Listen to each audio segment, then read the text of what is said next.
C'est reparti pour Smart Bourse, votre double dose quotidienne de marché en direct sur Bismart. Chaque jour à la mi-journée, 12h30, 13h. Et en fin d'après-midi, la grande édition pendant 1 heure à partir de 17h, rediffusée à 20h sur Bismart TV. Émission que vous retrouvez chaque jour en replay sur bismart.fr et en podcast sur l'ensemble de vos plateformes. Au sommaire de cette édition ce soir, le marché qui reste un peu plafonné avec cette première séance à la suite de l'échéance mensuelle qui se déroulait vendredi sur les marchés. Des marchés un peu plafonnés, certes, mais proche de niveaux de résistance ou de seuil symbolique importants. Ainsi, le S&P 500, qui a refranchi la semaine dernière le niveau des 4200 points sans tenir cette clôture sur l'ensemble de la semaine, est à nouveau très proche de ce seuil symbolique des 4200 points sur les indices européens. On a vu le DAX qui accélérait également tout au long de la semaine dernière et le CAC 40 qui reste à 100 points quasiment de ses sommets historiques, 7470 points autour pour l'indice parisien en ce début de semaine, avec une petite baisse aujourd'hui, mais qui ne fait pas vraiment une tendance, moins 0,27% pour le CAC au démarrage d'une semaine qui sera marquée par quelques statistiques, les enquêtes de conjoncture PMI demain pour le mois de mai, vendredi le Core PCE, un des indices historiquement privilégiés par la Fed pour mesurer l'inflation aux États-Unis, et puis surtout les développements concernant les négociations sur le front du plafond de la dette aux États-Unis, qui seront sans doute les développements qui fixeront l'humeur des investisseurs à court terme, en tout cas au cours des prochaines heures et des prochains jours, voire des prochaines semaines. Discussion à suivre bien sûr sur ces sujets avec nos invités de Planète Marché. Discussion également sur le concept de pause en matière de politique monétaire, un concept à géométrie variable au sein en tout cas des membres du FOMC, du comité de politique monétaire de la Réserve fédérale américaine. Force est de constater qu'il n'y a pas d'unanimité évidente sur l'idée qu'une pause de la Réserve fédérale américaine serait équivalente à 100% à la fin des hausses de taux. C'est le sens du discours porté par certains présidents de Fed régionales, comme Neil Kashkari, le président de la Fed de Minneapolis, membre votant cette année, ou encore James Bullard, le président de la Fed de Saint-Louis, qui lui ne vote pas cette année au sein du FOMC. Que faut-il comprendre derrière le concept de pause de la Fed? Discussion là aussi avec nos invités dans un instant. Et puis dans le dernier quart d'heure, le quart d'heure thématique, focus sur une classe d'actifs dont on parle de temps en temps, les obligations convertibles, un univers d'investissement relativement petit par rapport à d'autres classes d'actifs obligataires ou actions. On mélange le risque obligataire et le risque action à travers ces obligations hybrides, ces obligations convertibles, et nous en parlerons avec le co-responsable de la gestion des convertibles chez UBP qui sera avec nous en plateau à 17h45, qui était même en plateau avec nous à 17h45 en fin de semaine dernière et que vous pourrez revoir tout à l'heure.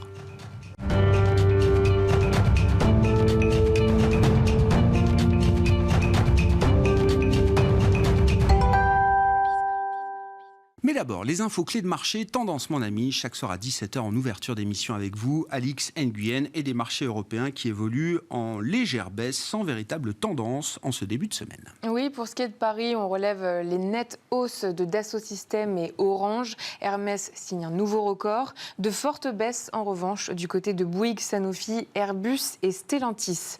Autre fait marquant, ce jour, la bourse d'Athènes décolle et revient sur son plus haut niveau depuis 2014. Cela fait suite aux résultats du premier tour des législatives dans le pays. À noter que le parti conservateur a remporté une large victoire, mais il n'a pas atteint le seuil lui permettant de former un nouveau gouvernement à lui seul. On retient un indicateur ce jour, celui de la confiance des consommateurs en zone euro pour le mois de mai. Elle est légèrement plus faible que prévu et ressort à moins 17,4. Plus globalement, le marché est toujours suspendu au rebondissement à venir quant au feuilleton de la dette américaine. Pour l'heure, Wall Street apparaît plutôt optimiste. À noter cependant que le Dow est passé dans le rouge avant une reprise des négociations entre Joe Biden et le leader des Républicains à la Chambre, Kevin McCarthy. En attendant, dans l'actualité des entreprises américaines, on apprend que Meta Platforms écope d'une amende record, une amende de plus d'1 milliard d'euros infligée par les autorités européennes pour le traitement des données personnelles des utilisateurs, ce qui n'empêche pas son titre d'être en forte hausse.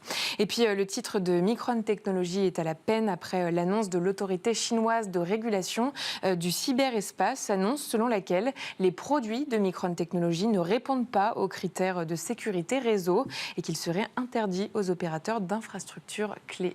Et puis, on retiendra que les investisseurs sont marqués par le discours positif de Ryanair. La compagnie a renoué avec les bénéfices annuels sur son exercice écoulé. Oui, le titre de la compagnie irlandaise grimpe après la publication de ses résultats annuels. Le bénéfice net de Ryanair ressort à 1,4 milliard d'euros. La compagnie justifie ses bons chiffres par la forte reprise du trafic. Et puis, à Londres, Polymetal s'effondre. Pour rappel, le département d'État américain a inclus vendredi les activités russes de Polymetal et Polyus sur sa dernière liste de cibles de sanctions visant à punir Moscou pour son invasion de l'Ukraine. Les activités russes de Polymetal représentent environ les 2/3 du chiffre d'affaires du groupe en 2022. Tendance, mon ami, chaque soir les infos clés de marché, le résumé de la séance avec Alix Nguyen en direct à 17h dans Smart Bourse sur Bismart.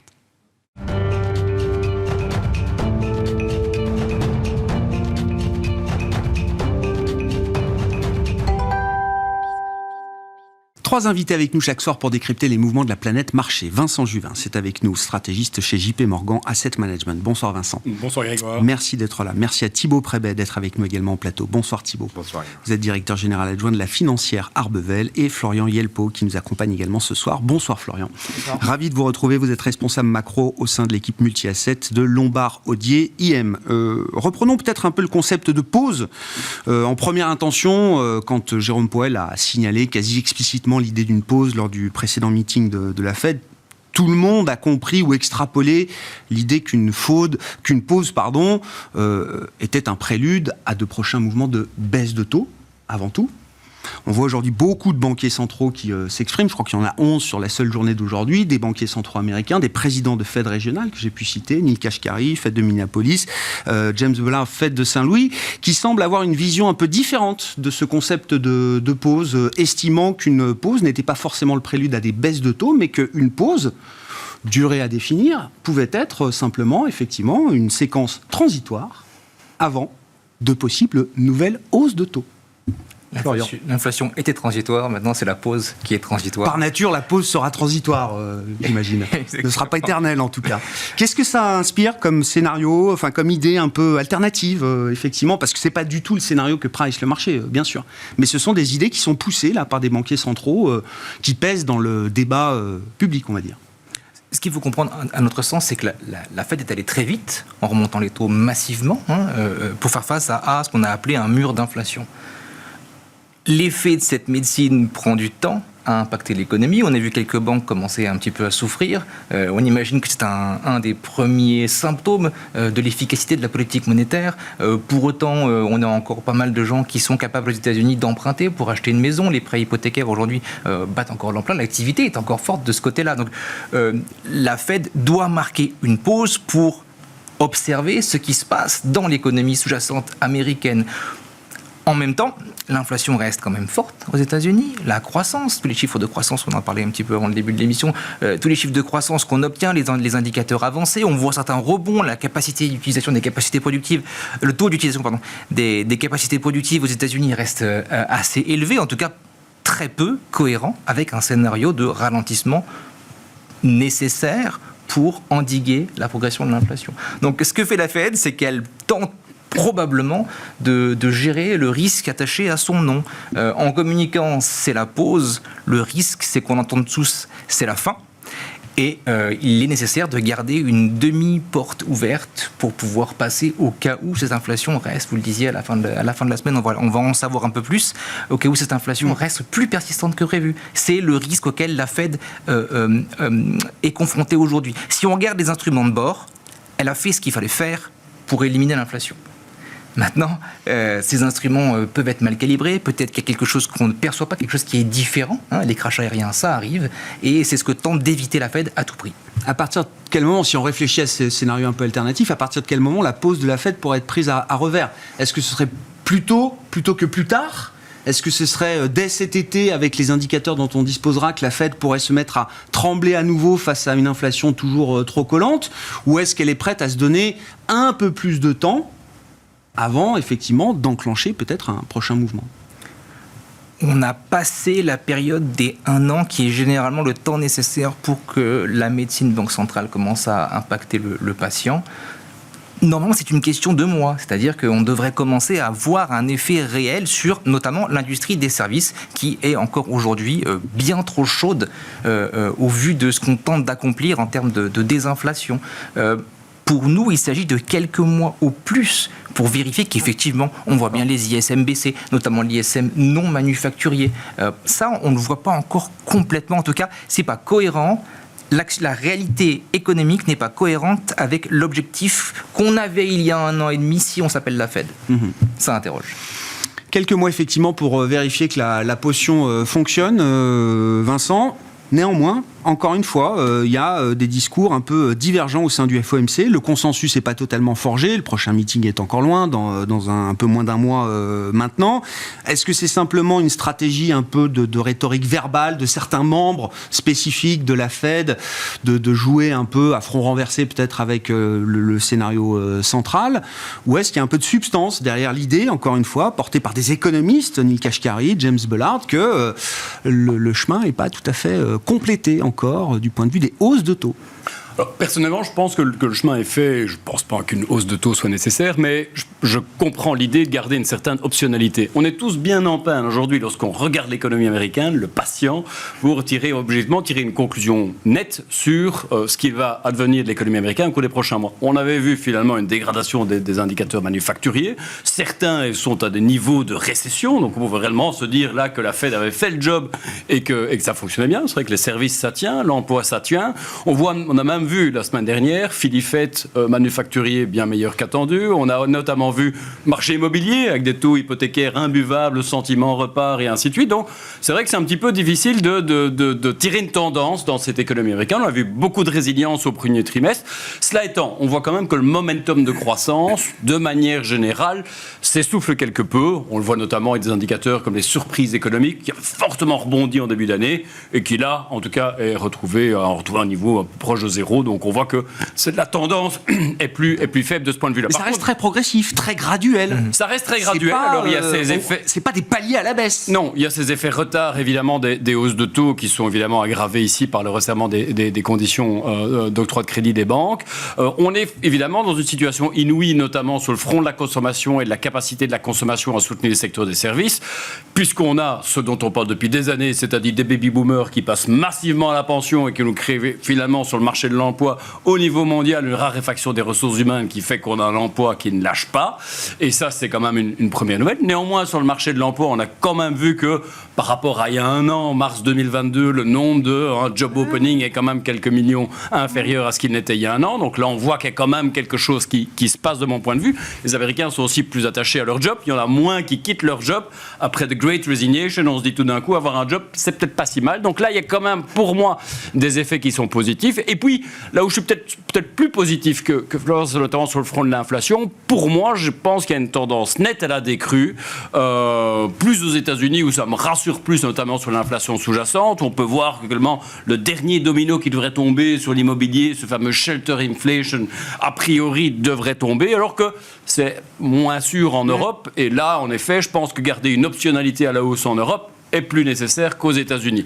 On va discuter du cas de l'Europe dans un instant. Donc c'est plus du discours, là. C'est plus du discours verbal. Moi, je pense que dernièrement, on avait toujours dit que ce sera data dependent. Et là, c'est clair qu'au vu des dernières données, on peut se poser des questions. Donc c'est pas mal que les plus hawks des gouverneurs des banques centrales américaines, finalement, ouvrent cette porte à une option hausse de taux. Les marchés n'y croient pas. Je n'y crois pas. Mais enfin, on pourrait avoir une surprise économique.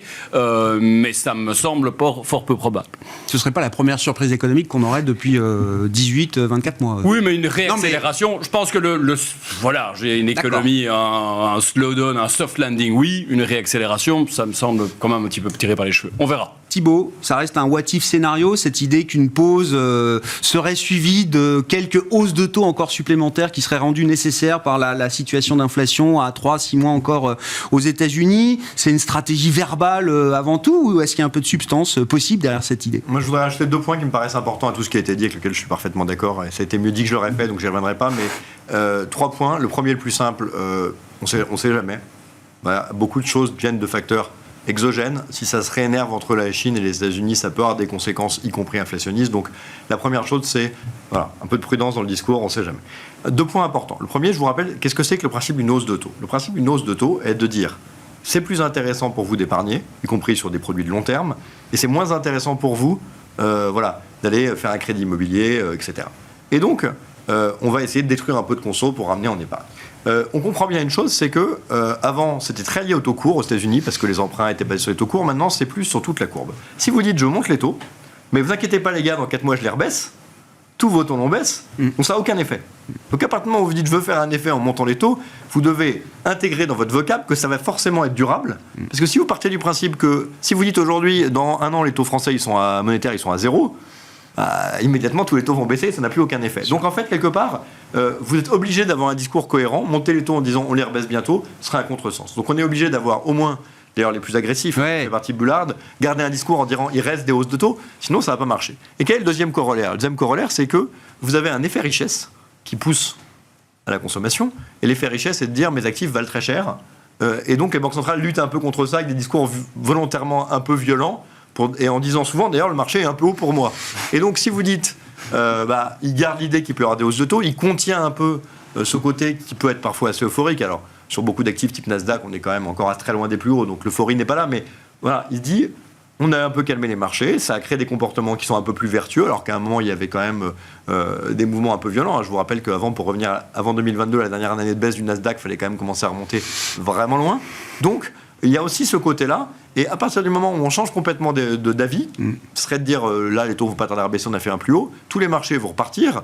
Et là, ça peut être contre-productif dans la lutte contre l'inflation. Donc je pense qu'il y a une obligation d'un banquier central, quand il donne une direction, à dire qu'elle est durable. S'il commençait dès le début à l'inverser, pour ces 2 raisons différentes, ça viendrait en fait auto-plomber ce qu'ils font. Donc je pense qu'ils sont enfermés là-dedans. Et je pense que c'est une posture qui est cohérente, même si elle est potentiellement, effectivement, aujourd'hui assez moyennement crédible. On a vu le temps qu'il fallait pour que l'immobilier s'inverse. Maintenant, il doit aller en territoire négatif. Pour qu'il se raverse à nouveau et créer une inflation plus élevée, on a un peu de temps. Ce qui est intéressant, c'est qu'on a vu quand même des mouvements importants sur le 2 ans. Alors, on est tombé, je crois, à un moment, 3,80, quelque chose comme ça. Puis là, on est revenu tout de suite à 4,30 sur le 2 ans américain. Donc, il y a bien quand même une partie du message, de l'idée de la pause, qui passe, semble-t-il, auprès des investisseurs. Bien sûr. Ce qui est intéressant, c'est que cette remontée du 2 ans américain, elle s'est faite alors avec des discours de banque centrale, mais elle s'est faite avec des données économiques aussi, qui ont sans doute poussé les investisseurs peut-être à réévaluer. Non ? Il y a 2 choses. La banque centrale, elle craquera quand elle voudra craquer. De manière générale, elle craque plutôt quand il y a un accident. Les banques, à un moment, paraissaient un bon accident pour justifier ça. Les banques centrales ont dit non. Donc à partir du moment où il n'y a pas ça, il n'y a pas de raison de changer de discours. Donc le marché l'a un peu acté avec ces taux qui ont un peu remonté. La deuxième chose, c'est qu'il faut acter un truc quand même. C'est que historiquement, Bullard est toujours ultra, il faut monter les taux.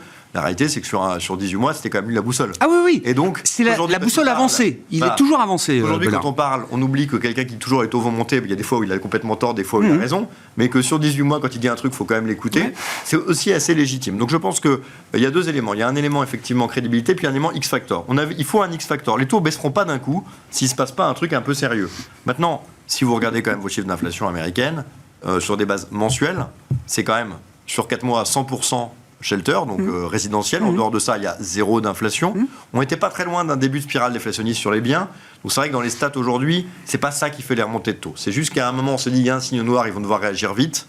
En fait, non. On s'est dit, ils ne peuvent pas laisser les banques avec des taux à ces niveaux-là parce que tous les dépôts s'en vont. Donc la politique qui est de dire en même temps on a des taux élevés, en même temps on aide les banques, si on aide les banques mais qu'à côté on leur sape leurs dépôts, c'est un peu contradictoire. Donc ils vont devoir rebaisser plus vite. Ça, manifestement, c'est pas vrai, donc on a renormalisé. Maintenant, on attend la prochaine raison de rebaisser les taux rapidement, et on se rend compte qu'on n'en a pas vraiment. Donc si c'est juste la baisse de l'inflation, ça arrivera, mais ce sera un peu plus lent.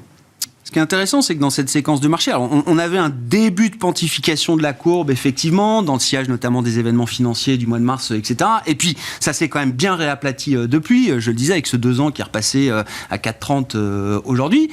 Dans le même temps, on a quand même des marchés actions, notamment la semaine dernière, Nasdaq, S&P, le DAX en Europe, qui atteignent des nouveaux sommets récents. 4002 sur le S&P, effectivement, c'est un niveau que tout le monde regarde. Ces mouvements de courbe de taux, finalement, on donne l'impression de ne pas avoir eu beaucoup d'effet sur la dynamique des marchés actions, qui était toujours une dynamique plutôt haussière, Florian. Et ils ne sont pas les seuls à envoyer ce message-là. Sur la semaine passée, autant on a eu 3-4 semaines à peu près d'une absence complète de price action, autant la semaine passée, elle est quand même marquante parce qu'on a un peu tout qui monte en même temps.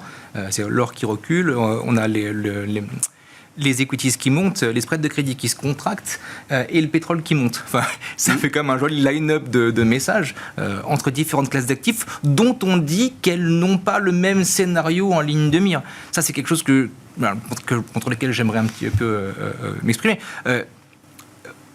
On dit que les obligations anticipent un hard landing. La structure par terme des taux, oui, c'est-à-dire la pente de 10, oui, potentiellement. Mais tout le reste, non. Le 10 ans va quasiment pas bouger. Le 2 ans, comme vous le disiez, non plus.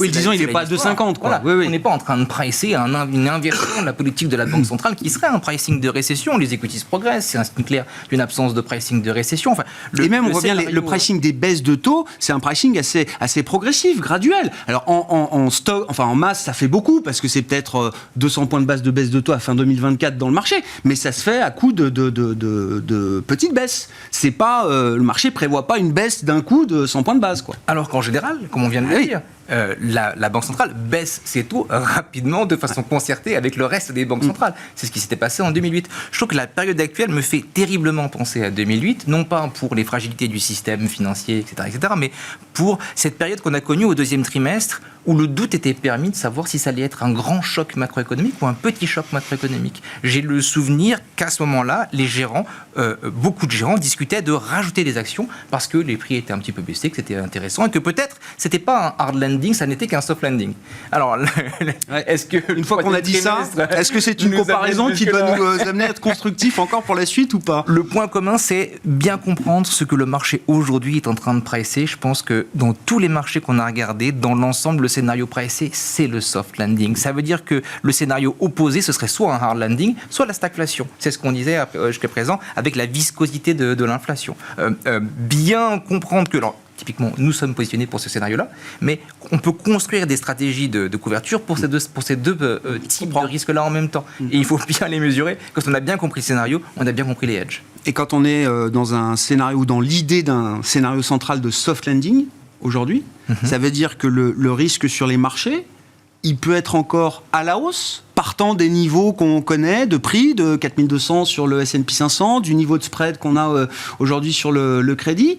Il y a encore, je ne sais pas, pour des facteurs techniques ou fondamentaux d'ailleurs, des raisons que le marché puisse aller encore bien au-delà. Oui, rien que le sentiment de marché aujourd'hui, il est très positif. Il est bien plus positif, je pense, que beaucoup de gens ne le pensent. Les indicateurs d'appétit pour le risque qu'on regarde dans l'ensemble sont plutôt au beau fixe. Passé une crise bancaire, on a des niveaux qui sont assez élevés. Quand on regarde les signaux de suivi de tendance qu'on peut avoir, le positionnement des CTA globalement, le message est le même. C'est overweight equity. Fin de l'histoire. Donc il y a un aspect sentiment aujourd'hui. Et ça, c'est pas contrariant. Le marché. C'est pas contrariant. C'est encore constructif. C'est la difficulté du sentiment. Ouais. Je serais incapable de vous dire aujourd'hui si c'est contrariant ou pas. Simplement, il y a une lame de fond dans le marché qui vient du sentiment et s'y opposer. Depuis le début de l'année, ça a plutôt été puni que récompensé. Vincent. Oui, je dirais... Sur le marché, Tout à fait. Non, mais par rapport au sentiment, je noterais quand même dans le monde de la gestion d'actifs par ailleurs, je pense qu'il y a quand même pas mal d'asset managers, et nous en faisons partie, qui sont plutôt sur la défensive pour l'instant. On est au max neutre sur les equities. C'est vrai qu'on n'est pas surpondéré. Je vois qu'il y a quand même pas mal de mes collègues aussi dans le monde au niveau du buy side qui le sont. Donc, c'est d'ailleurs peut-être quelque chose qui pourrait potentiellement à terme soutenir les marchés. Je souscris à l'idée que, objectivement, les risques sont à la fois à la hausse ou à la baisse pour les marchés equity. Je pense que lorsqu'on épluche la performance du S&P 500 depuis le début de l'année, on sait que c'est évidemment une poignée d'actions qui le tirent à la hausse. Je pense que si on corrige pour les 10 meilleurs stocks, on a un S&P 500 qui fait juste 2% de l'année. Lorsqu'on fait la différence entre le S&P avec equal weight pour tous les equities et le S&P 500, on a une des pires performances depuis la bull tech. Donc, ça veut dire que sous le capot, si on fait abstraction des quelques gagnants de cette année qui ont parfois profité de ces anticipations de baisse de taux, une partie du marché qui est noyée, quoi. Légitime ou non, ça veut dire que pour les gérants actifs, il y a quand même a priori 90% des restes du marché sur lequel il y a sans doute moyen de faire quelque chose. L'idée chez nous est de rester investi. Je pense qu'aujourd'hui, on voit bien depuis le début de l'année qu'être en porte-à-faux, en décalage par rapport au marché, c'est compliqué. On a quand même des marchés qui ont déjà bien performé. C'est d'essayer finalement, pour la seconde partie de l'année, d'aller neutraliser le bêta de marché, d'aller essayer de rester investi et capter d'autres thématiques. Alors ça peut être sur un S&P 500 aller faire du long short. Je ne dis pas qu'il faut jeter systématiquement les 10% de valeurs ou les 10 valeurs qui ont bien performé, mais il y en a peut-être là-dedans qui intègrent probablement trop d'espoir de baisse de taux. Ça, c'est une partie. À côté de ça, il y a plein d'autres choses à faire. Je pense que c'est plus de gestion thématique aujourd'hui aussi. Ça fait partie des éléments qui peuvent être joués. Donc voilà, nous, un peu notre approche du marché equity aujourd'hui, c'est rester dedans, mais plutôt pour une thématique soit income, soit thématique, soit très vraiment long short au sein des marchés. C'est pas le directionnel pur qui vous intéresse. Je pense qu'après ce qu'on a encaissé depuis le début de l'année, encaissé entre guillemets, après ce qu'on a enregistré, je pense qu'on est tous d'accord. Enfin, on le disait d'ailleurs il y a déjà 2 mois et finalement depuis lors, je suis dans l'erreur, mais enfin, il faut se réaliser que ça va pas continuer à ce tempo-là. Donc, restons investis, mais essayons de trouver en tout cas des drivers de performance autres que le pur bêta de marché qui va pas continuer quand même à ce rythme-là jusqu'à la fin de l'année. C'est la question que beaucoup se posent aujourd'hui. Pourquoi les marchés actions notamment sont encore à ces niveaux? Pourquoi ça tient aussi bien? Pourquoi la consolidation? Alors oui, on vient de 2022, etc. Thibaut, mais du coup, est-ce qu'on est encore dans l'idée de ce rattrapage de la douleur de 2022? Est-ce que ça peut encore perdurer? Est-ce qu'il y a des raisons fondamentales derrière? Est-ce que le marché est cher ou pas cher à ces niveaux-là? C'est le moment de se reposer un peu ces questions. Ce qui est intéressant, c'est qu'en fait, dans le marché, il n'y a pas grand-chose qui est cher. C'est-à-dire qu'en fait, on a une remontée qui s'est faite de manière très visuelle, très télégénique, mais de manière en fait extrêmement parcellaire. C'est-à-dire que effectivement, vous avez un CAC 40 avec son luxe qui bat des plus hauts. Vous avez quelques valeurs du S&P qui ont déroulé. Maintenant, si vous regardez tranquillement, votre Nasdaq est toujours à 20% de ses plus hauts. Votre MSCI Emerging est toujours à 20% de ses plus hauts. Vos small ou mid cap en Europe sont toujours à 20% de leurs plus hauts. Donc en fait, en réalité, vous avez soit des trucs qui ont beaucoup tanké, type Nasdaq, et qui ont rebondi, mais qui sont très loin d'être revenus, soit des trucs qui ont quand même fait leur 10 de croissance l'année dernière, tout en étant toujours à 20% de plus. Si on mettait un portage avec un coût du capital à 10, on aurait quand même dû se faire 20 et on a plutôt fait non moins 20. Donc il y a encore des choses qui sont tout à fait en retard, il y a des choses qui sont particulièrement intéressantes. Et ce qui est marrant, c'est que même ce qui a bien marché n'est pas incroyablement cher. C'est-à-dire que si vous prenez LVMH qui est emblématique et qui explose ses plus hauts, bon, LVMH, ça se paye 24 fois les résultats, alors c'est pas donné. Mais je veux dire, les derniers plus hauts récents, il y a 18 mois, c'était quoi, 35 ouais. Donc je veux dire, c'est que c'est même pas non plus folklorique, quoi. Je veux dire, même sur un titre qui est quand même un peu l'emblème de ce qui a beaucoup remonté, on abandonne quand même 30% de PE par rapport au niveau qui à l'époque semblait pour le coup franchement élevé, c'est un autre monde. Donc ce qui est intéressant, c'est de voir qu'en fait, on est à la fois sur un truc qui semble facialement avoir bien rebondi, et à la fois, il n'y a pas grand-chose de très cher. Sur les small caps, on est atteint des 10 fois les résultats, c'est des niveaux de mars 2020, d'été 2011 et de mars 2019, des niveaux auxquels on a connu à chaque fois des rebonds extrêmement violents. Donc c'est vrai que pour les valeurs phares du S&P, qui ont à nouveau des niveaux de valorisation très élevés, il y a beaucoup d'autres choses qui sont toujours très décotées. Et ce qui est intéressant, effectivement, par contre, ce qu'on peut vendre, c'est ce prisme européen qui est intéressant. C'est-à-dire que vous placiez en 2010, votre top 10 européen, c'était beaucoup de trucs qui ne faisaient pas rêver. Vous aviez vos Santander, vous aviez vos BBVA, vous aviez de l'automobile, vous aviez quand même un stock 50 où il n'y avait pas grand-chose que vous rêviez d'acheter. Et de facto, vous aviez à peu près 2-3 de bénéfices. Prenez aujourd'hui, vous avez des poids énormes sur ASML, qui fait ses 20 de croissance, sur LVMH. Dans le top 10, vous allez encore retrouver du SAP, du Schneider, du L'Oréal, qui sont quand même des valeurs assez excitantes. Et ce truc-là, qui a pour le coup plus de 10 de croissance, se paye moins cher qu'en 2010 et se paye 40% moins cher que le S&P, tout en ayant plus de croissance que le S&P. Donc il y a aussi un argumentaire pour dire que nos comparaisons historiques sont peut-être pas toujours très pertinentes parce que les compositions aujourd'hui sont très différentes et que cette décote européenne basée sur une croissance famélique historique peut quand même se débattre comme étant toujours justifiée. Donc aujourd'hui, un prix qu'on trouve d'un point de vue européen assez intéressant. On tient sur les small, comme c'est une idée qui est douloureuse. Alors c'est ça le sujet. Ouais, je comprends. Donc plutôt un sentiment, on va dire, de... on tient bon parce que ça a été dur récemment, ça a été excellent pendant 5 ans, dur récemment, mais on a le sentiment quand même que les décotes sur pas mal de niveaux sont assez importantes et que même des champions, même ASML, qui aura fait 20 l'année dernière, 20 cette année, est quand même toujours franchement assez loin de ses plus hauts de l'année dernière. Donc un sentiment qu'aujourd'hui on est toujours assez confortable à être investi. Il y a beaucoup de choses en retard. Même si on comprend qu'à tenir, dans certains des cas, pour nos amis asiatiques ou pour les small, ça reste assez pénible à tenir, mais qu'on est quand même assez loin d'avoir repris ce qu'on pouvait reprendre. Mais ça veut dire que dans ces univers, effectivement, que vous avez décrits, qui sont encore 20% sous leur sommet, c'est le moment d'y aller déjà. C'est-à-dire que même si le point bas du cycle, non mais je sais, mais oui, mais on se repose les mêmes questions à intervalles réguliers. Thibaut, vous connaissez ça mieux que moi, mais l'idée que le point bas du cycle est encore devant nous et qu'on aura forcément des difficultés à timer cet épisode de ralentissement ou récessif ici et là, les niveaux de valorisation qu'on a quand même sur certains segments de marché autorisent l'idée de tenir. Je voudrais proposer trois arguments. Le premier, on commence à avoir des OPA parce que les boîtes valent rien, surtout par rapport au private equity qui n'a pas encore acté. Donc on commence à avoir des retraits de la cote, on a eu des premières OPA intéressantes. Donc ça, c'est quand même un premier point. Le deuxième point, c'est que cette baisse l'année dernière, dans le cadre des small mid de 20%, c'est quand même fait dans des fortes hausses de résultats. On n'avait jamais connu ça. On a connu des gros plombs, des années où c'était quand même très très compliqué. Mais des gros plombs de marché, des années où les résultats montent, en l'occurrence beaucoup, c'est quand même un truc qu'on ne connaissait pas. Le troisième point, c'est que je vous le rappelle, et nous c'est une théorie que je vends y compris sur ce plateau depuis très longtemps, et sur lequel je pense qu'on n'a pas tort, même si c'est pas forcément ce qui en marché a beaucoup pu céder. On est dans un environnement où nous on considère que la démographie créera un taux de chômage qui ne remontera jamais fortement. J'ai dit sur ce plateau il y a un an, et c'était quelque chose qui semblait... Ça a été clippé, Thibaut. C'est vrai ? Ah bah bien sûr. C'est beau. Évidemment. Et aujourd'hui, je pense qu'on le voit tout à fait, c'est-à-dire qu'un marché démographique en effondrement est un marché où la croissance va être très faible, mais où une population où personne n'a peur de perdre son emploi est une population qui n'arrête pas de consommer. Et je pense qu'on attend tous des réflexes à la 2009. Rappelez-vous, en 2009, les gens, tous, qui arrivaient sur le marché de l'emploi ne trouvaient pas de job. Les gens se disaient, bah tiens, je vais licencier 5000 personnes, je les retrouverai. Aujourd'hui, les boîtes sont toutes en galère pour recruter, elles ne vont pas licencier alors qu'elles sont déjà en retard. Donc on a cette résilience de la consommation qui s'explique par des données démographiques qui sont en train d'accélérer. C'est-à-dire que la baisse de la natalité, elle accélère.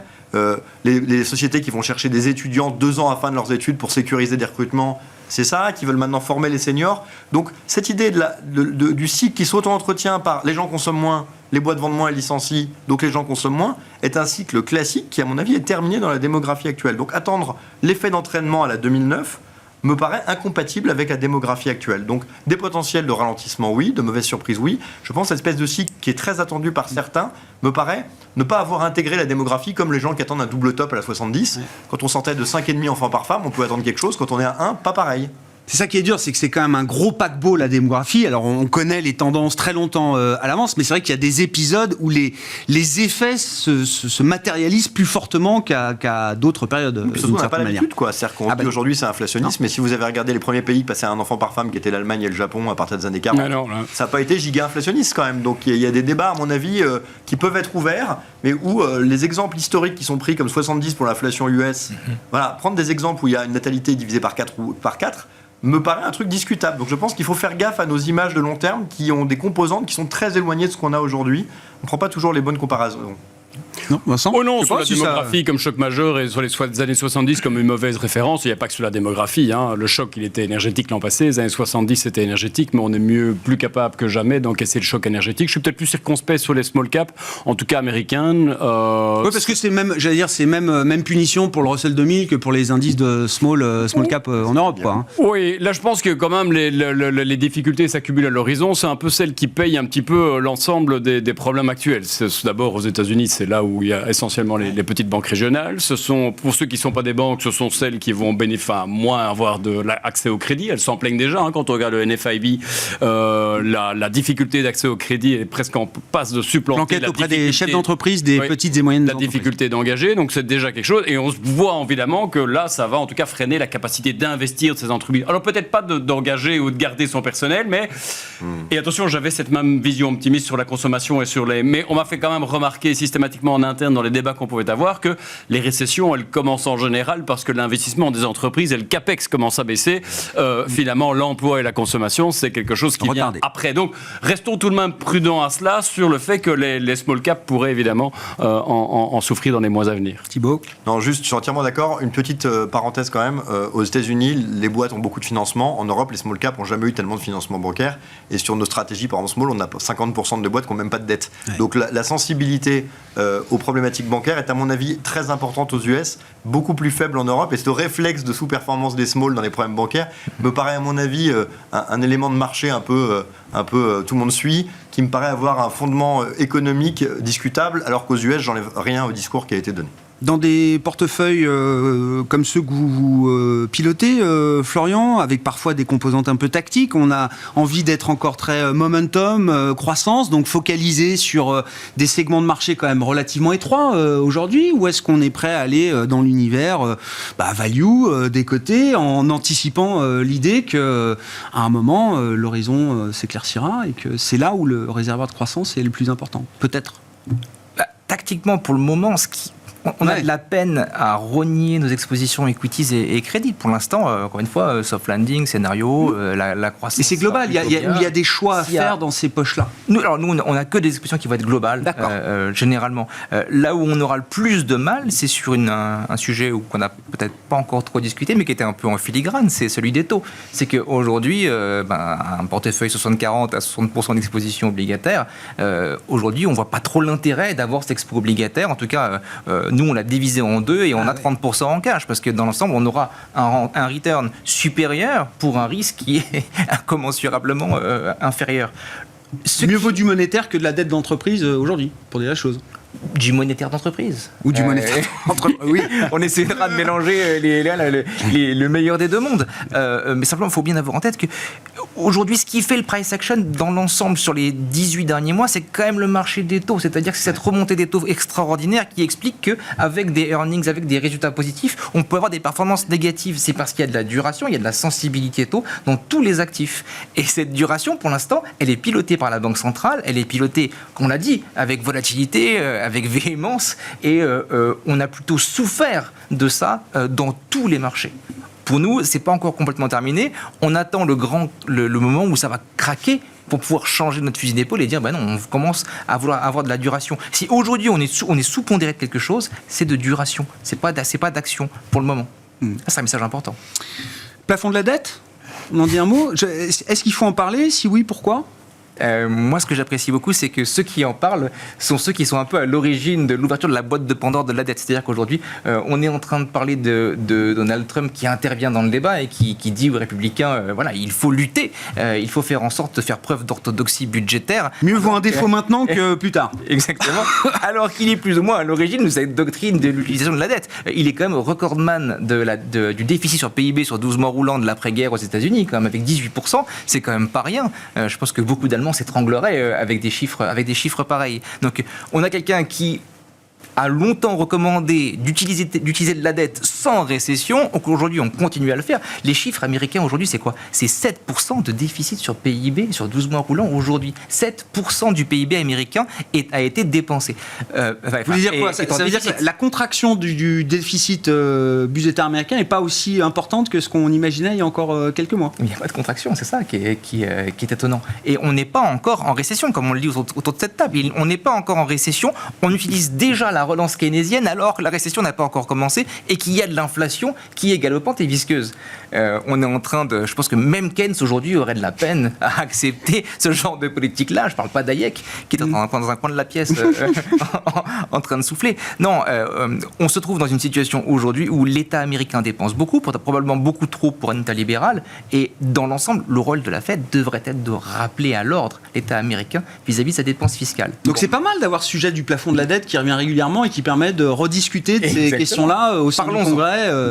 Parlons-en. C'est peut-être depuis 2011 la pire séquence, je pense, de négociation de la dette qu'on ait vue, pour des raisons qui sont très solides.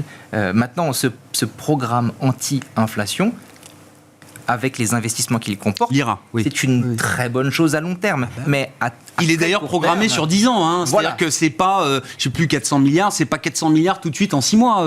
C'est quand même du 0,3 points de PIB par an sur 10 ans. C'est pas non plus une relance massive. Distinguons le cyclique du structurel.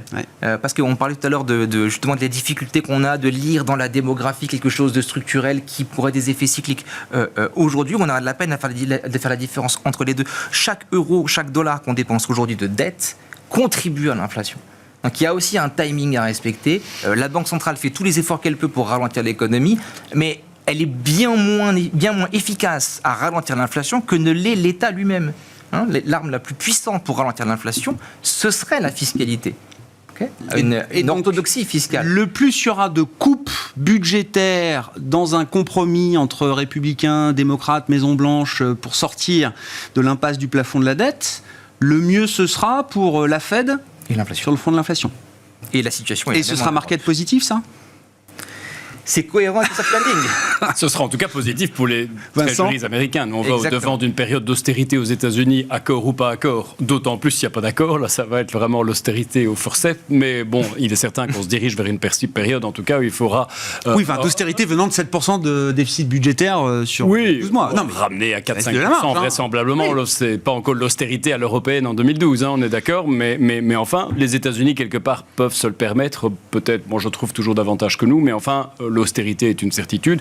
Et là, je pense que dans ce type de scénario, les treasuries américaines, la duration a peut-être là a son intérêt, plus que le cash. Le problème du cash, et je souscris très bien, peut-être de remarque, c'est le cash à court terme qui a eu beaucoup de tensions par rapport aux négociations sur le plafond de la dette.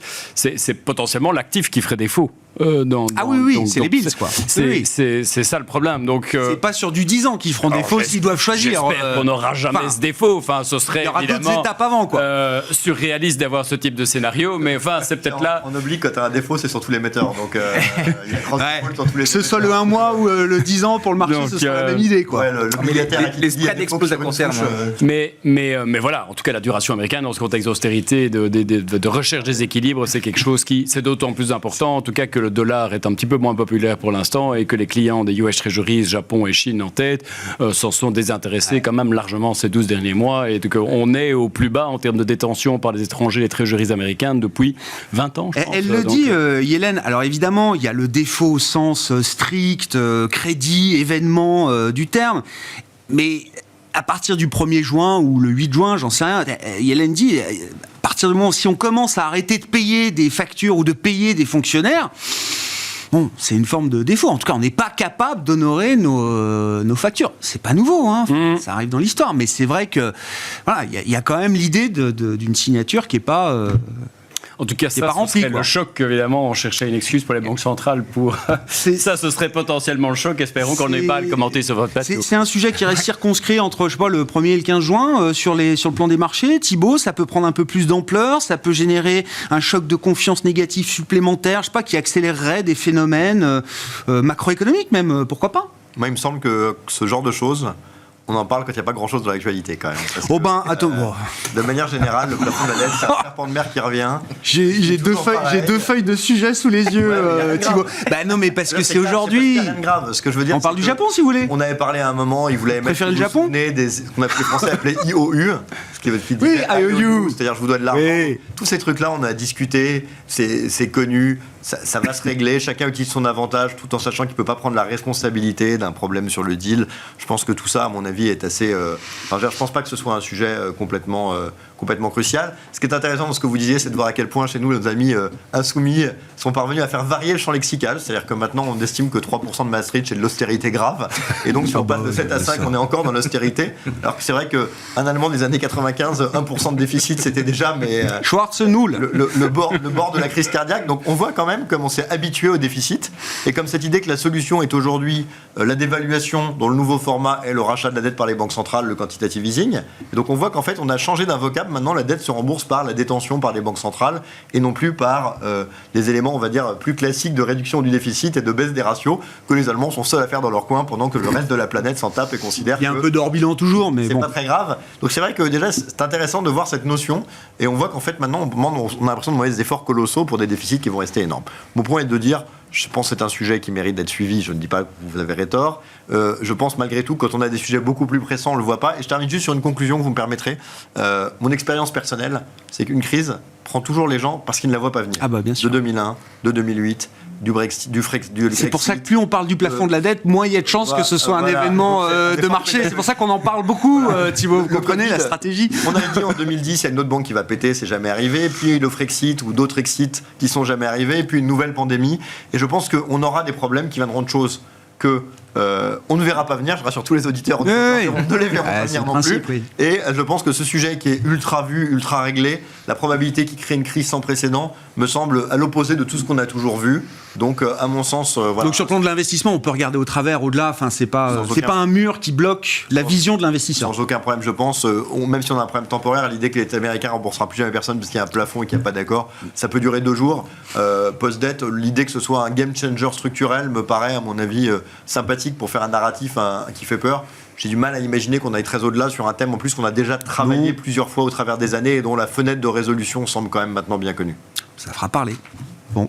On s'arrêtera là pour ce soir. Merci beaucoup, messieurs. Merci d'avoir été les invités de Planète Marché. Thibaut Prébel, la financière Arbevel, Vincent Juvin, JP Morgan Asset Management, Florian Yelpo, Lombardier, qui étaient nos invités en plateau ce soir.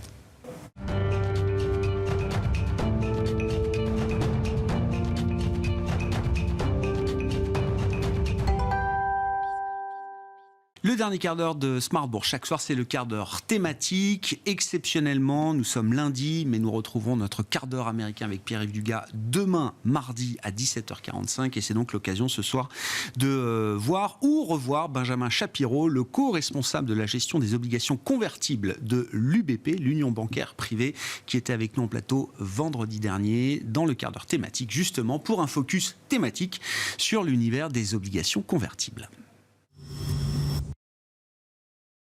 Une obligation convertible, pour commencer, c'est une obligation comme une obligation classique, qui a une maturité, un certain niveau de coupon. Mais en plus de ça, elle a une option de conversion en action. C'est-à-dire que via cette option, si l'action sous-jacente réalise une performance suffisamment élevée pendant la vie de l'obligation convertible, cette obligation va donc pouvoir être convertie et donc on bénéficie du potentiel de l'action sous-jacente au niveau de la performance. Donc on a soit un rendement qui est prédéterminé, soit une partie de la performance de l'action sous-jacente au cours de la vie de la convertible. Ce qui est particulièrement intéressant en ce moment dans la classe d'actifs, c'est que c'est une classe d'actifs qui est intéressante pour les émetteurs car elle permet de payer un coupon un peu plus faible que les obligations classiques. Dans un univers tel que celui dans lequel on vit aujourd'hui, évidemment avec les niveaux de rendement qui ont beaucoup augmenté, on voit beaucoup de sociétés qui s'intéressent de plus en plus à notre classe d'actifs. C'est vrai qu'on s'était habitué il y a 1 an et demi, 2 ans à traverser une période dans laquelle les obligations convertibles, notamment émises par les sociétés de très bonne qualité de crédit avaient des rendements faibles, voire parfois négatifs, ce qui est un peu contre-intuitif. Mais désormais, on a un retour du rendement dans la classe d'actifs et c'est à la fois bon pour les investisseurs, mais c'est aussi intéressant pour les émetteurs. Car dans un contexte où les émetteurs regardent les coûts financiers, ils s'intéressent aux obligations convertibles. Et vous observez du coup un élargissement de l'univers d'investissement. Enfin, c'est quelque chose qu'on peut voir apparaître avec de nouveaux émetteurs ou des émetteurs qui n'étaient pas habitués peut-être à émettre ce genre de produits convertibles. En l'occurrence, pour l'entreprise, pour l'émetteur, pour le directeur financier, ça permet de lever de la dette à un coût un peu moins cher qu'une dette classique, si je comprends bien. Voilà, Benjamin. Exactement. En échange d'un potentiel de dilution, ils vont payer moins de coupons.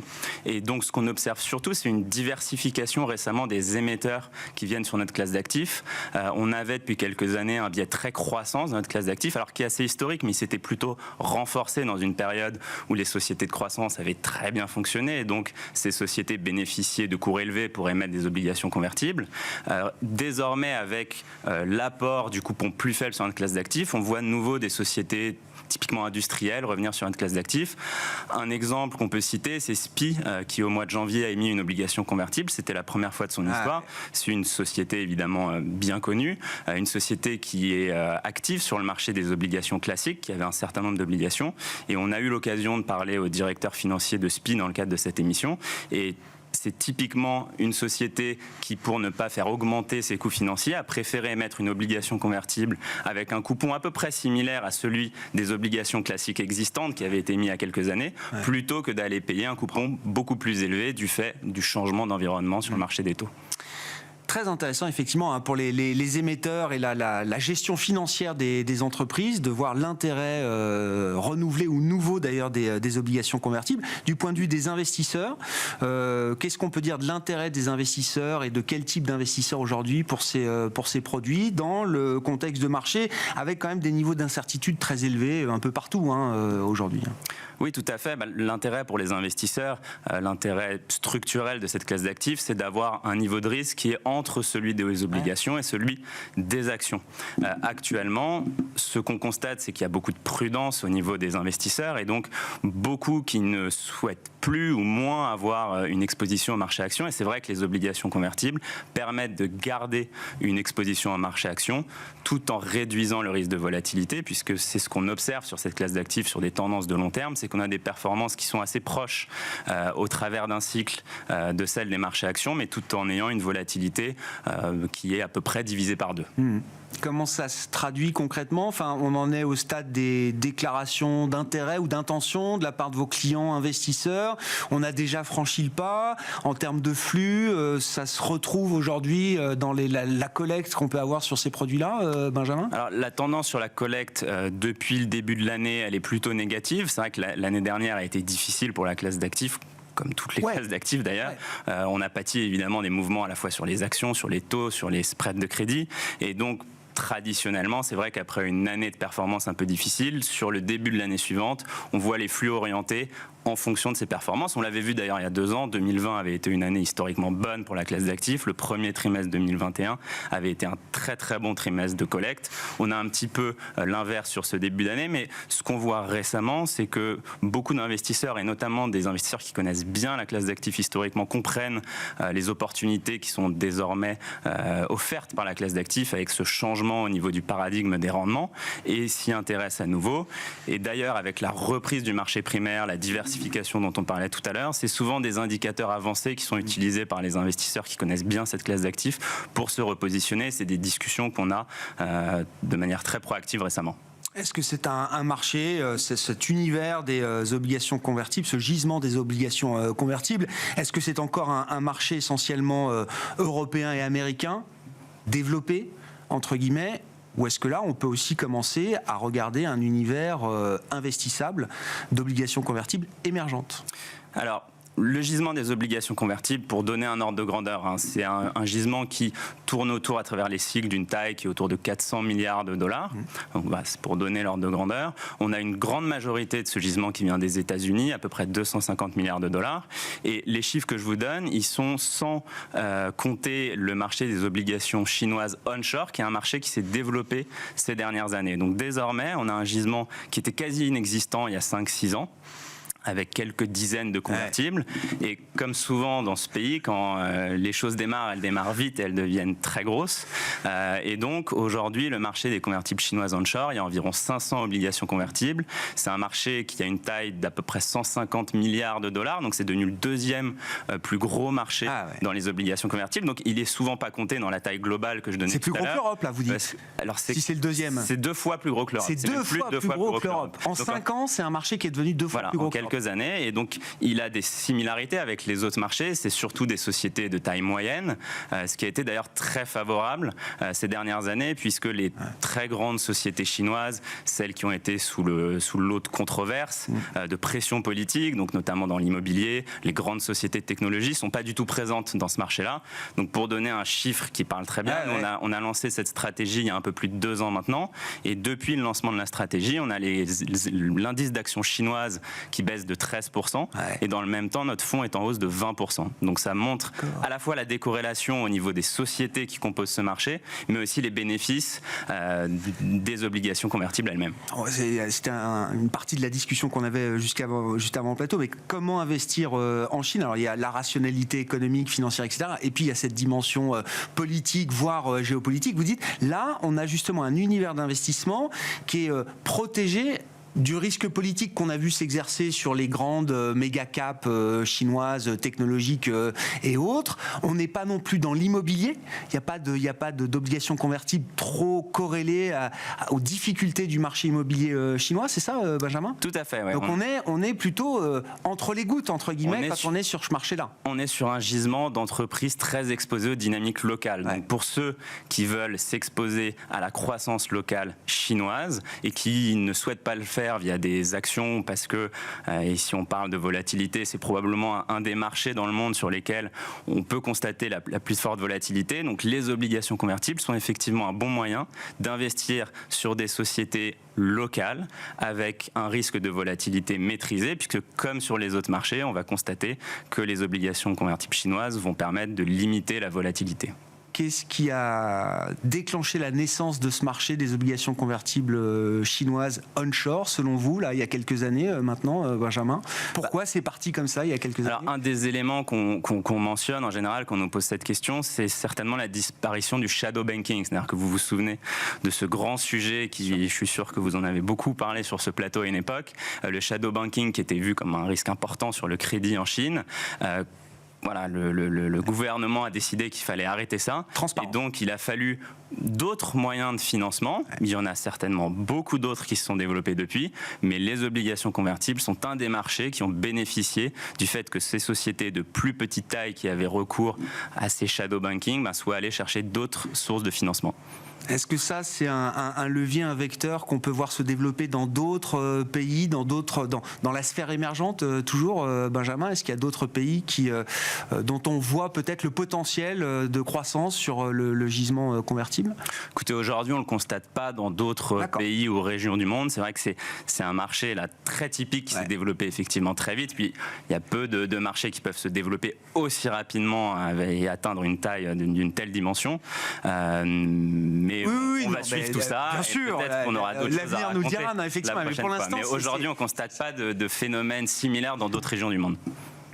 Et vous, c'est cette stratégie que vous avez lancée il y a 2 ans, donc dédiée spécifiquement aux convertibles onshore chinois. Qu'est-ce qu'il faut comme moyen pour traiter ce marché-là? Parce que c'est onshore, c'est-à-dire que on est vraiment sur le marché domestique chinois et pas sur les places ouvertes globales internationales. Tout à fait, donc c'est onshore, les convertibles sont en yuan, c'est très structuré comme marché. Ça traite de manière listée, ce qui est différent des autres marchés de convertibles globaux qui traitent de gré à gré. Donc il y a un certain nombre de spécificités. C'est important d'avoir une présence locale, puisque pour des raisons très pratiques, les prospectus des obligations convertibles ne sont pas traduits, ils sont en mandarin, et il faut un certain nombre, sans rentrer trop dans le détail, mais de systèmes locaux pour traiter ces obligations convertibles. Donc nous, on a, c'est vrai, depuis 2015, et ça nous a beaucoup aidé à lancer cette stratégie, une présence locale dans l'asset management chez UBP à Shanghai, et donc ça a été évidemment une aide très importante pour lancer cette stratégie qui du coup est gérée à la fois par l'équipe locale à Shanghai, mais qui bénéficie aussi de l'expertise historique qu'UBP a sur les convertibles ici à Paris. Benjamin Shapiro, co-responsable de la gestion des obligations convertibles à l'Union bancaire privée Asset Management, qui était l'invité du quart d'heure thématique de Smart Bourse en fin de semaine dernière. Voilà pour cette édition ce soir. On se retrouve demain évidemment à 12h30 en direct sur Bismart.